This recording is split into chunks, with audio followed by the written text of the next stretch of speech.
I haven't been able to watch as much NBA playoffs because, well, I've been watching every hockey game that exists, and the also hasn't been that good though. So well, it's funny. What I've heard a lot of people say that. Yeah, really, what?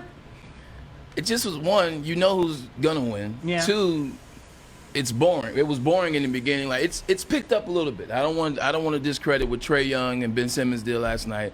I don't want to discredit what Paul George and Kawhi were able to do and closing out Game 7.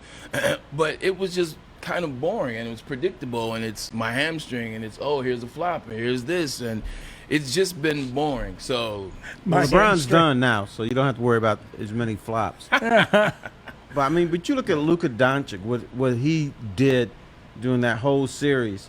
Not a fast guy. When you just see him, he's more powerful than I thought he was. He's got what I call the white boy wiggle. Damn, Porzingis, can you get one rebound? Yeah, Porzingis, man, I don't know what happened to him after he left New York, man. He's just been... If Porzingis averages what he should average, which is right around 20 points, 19 points, 12 rebounds, they will beat the Clippers. They would have closed out on the Clippers. Porzingis had 7 points twice. How the hell you have 7 points, Porzingis? You're 7 feet 2. You can get more than 7 points. Hawks knock off the 76ers in Game 1, 128-124. Art just had the highlights there. And in case you missed it, the Clippers finally get over the hump. They knock off the Mavs 126-111. It's funny because, Terry, I know you were talking about this last week as well. Braylon, one of the points that Terry made, Terry, you've kind of been more on the Stanley Cup playoffs have been exciting this year bandwagon, right?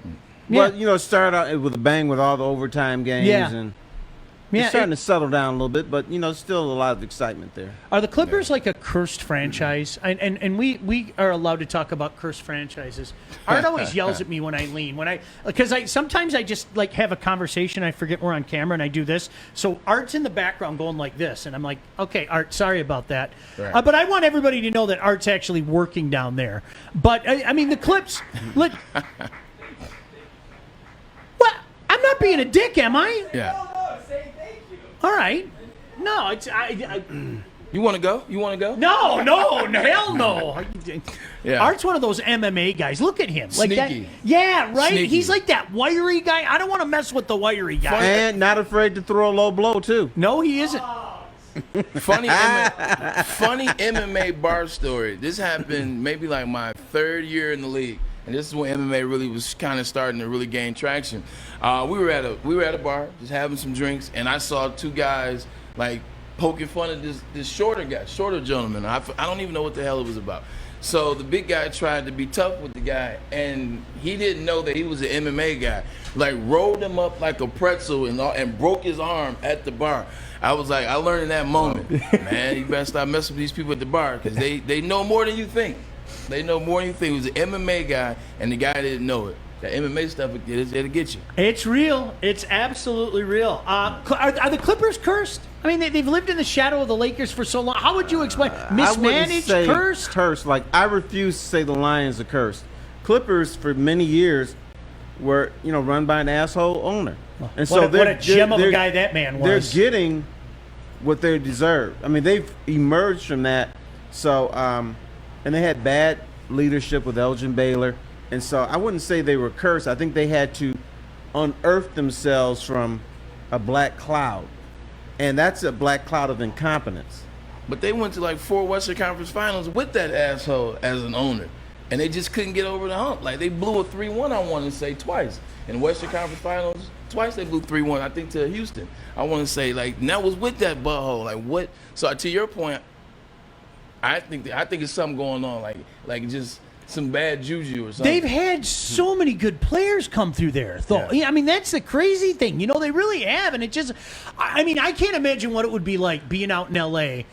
Like you're already on the back page as it is, right? You're right, but every couple of years you think, all right, remember about 10 years ago it was like, the Clippers are the team of the future, and everybody had Clipper fever out there. Doc Rivers as the coach too. Like Lakers go and win 5 more titles, and it doesn't. Kobe retires. It doesn't matter. What couple of years we'll pick up LeBron. We'll win it. And you know what? When LeBron's done and he's made his final flop, they'll go pick up somebody else and win another title. I mean, that's where that would just suck.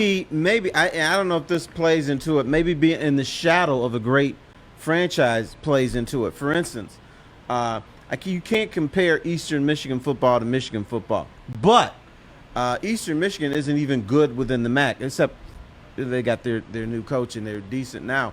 But people always said it's too close to Michigan for Eastern to be a very good team.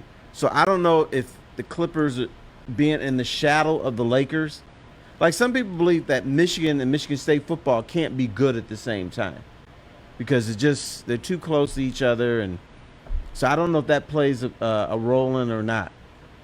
Yeah, the difference with Eastern and Michigan and the Clippers and the Lakers is the Clippers have a ton of money and they got a ton of all-stars on their roster. Like, yeah, Eastern can't steal players from Michigan. This is going to be a very interesting series for the Clippers because Utah is, the favorite in the West.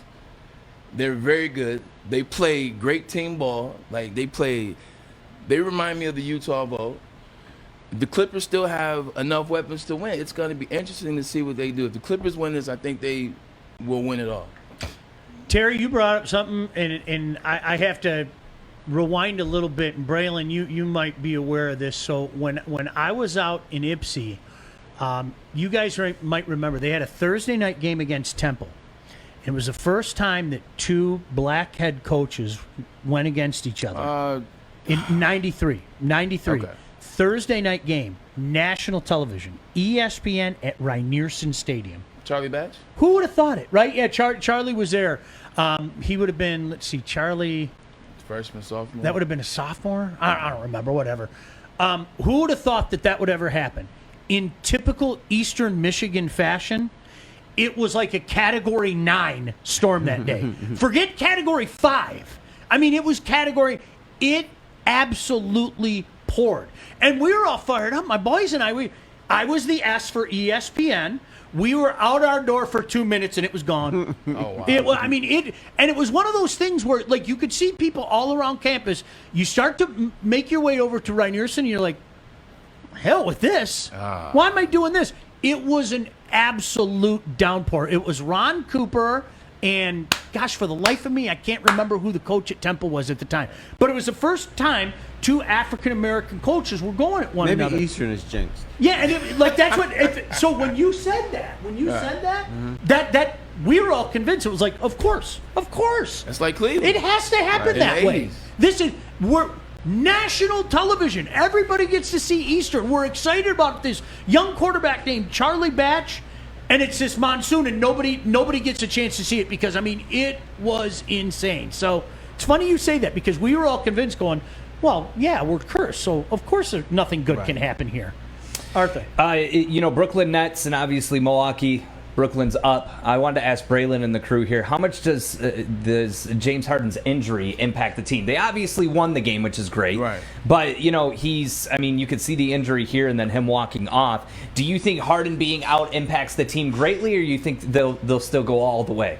So here's my thoughts on that. Blake Griffin stepped up amazingly, and that helped him out a lot. If he can keep that going, I think they will beat Brooklyn. I think they will be Milwaukee without James Harden if Blake can keep that up in 6. The problem lies here. James Harden is the most important person on that team because not only can he score, he's the facilitator.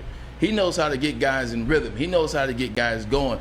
Kyrie struggles with that. Kyrie is just a scorer. He'll have 10 assists every blue moon, but he's more like a low assist guy, like 4, 5. He struggles with that, and KD isn't as aggressive in these type of situations. Remember when he was in OKC, when Harden was gone and he was the guy, you saw Russell having those 40-point games against the Heat in the finals. You saw Russell being the guy to step up. This isn't his thing, so I think it will affect them, but they're so deep, they still can make it to the finals and they still can win without Harden. It'll just be harder. They're the Avengers with James Harden.